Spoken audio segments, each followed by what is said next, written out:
Break नंतर बुलेटिनमध्ये आपल्या सर्वांचं पुन्हा एकदा स्वागत। मोठी बातमी ठाण्यातनं आहे। एकनाथ शिंदे यांच्या विरोधात निवडणूक लढवणारे उमेदवार केदार दिघे यांच्या विरोधात गुन्हा दाखल झालाय। कोपरी पोलीस स्थानकात या गुन्ह्याची नोंद करण्यात आली आहे।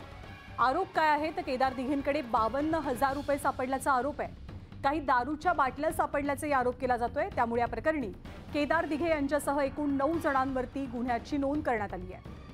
अजित मांढरे आपल्या सोबत आहेत। अजित, काय घटना आहे नेमकी? यंदा रात्रीच्या सुमारास साधारणपणे 2च्या सुमारास कोपरी पोलीस स्टेशनच्या हद्दीमध्ये अष्टविनायक चौकामध्ये केदार दिघे त्यांचे काही कार्यकर्ते जात असताना तिथे निवडणूक पथक जे त्यांनी ती गाडी तपासली। त्या गाडीमध्ये जवळपास 52,000 रुपये सापडलेले आहेत।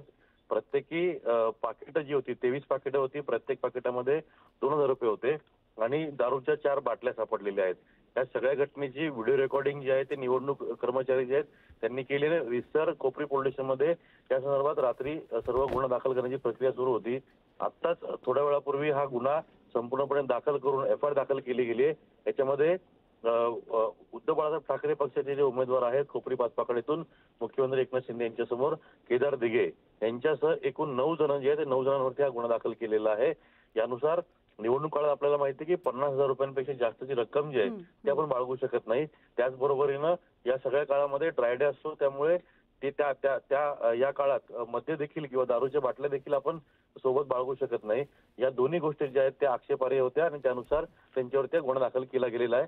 पोलीस अधिक तपास करत आहेत। केदार दिघेंकडून या संदर्भात काही प्रतिक्रिया कळू शकली आहे? केदार दिघे यांच्याशी संपर्क करण्याचा प्रयत्न केला, पण ते सध्या मतदारसंघात फिरत असल्यामुळे त्यांचे संपर्क होऊ शकले नाहीये।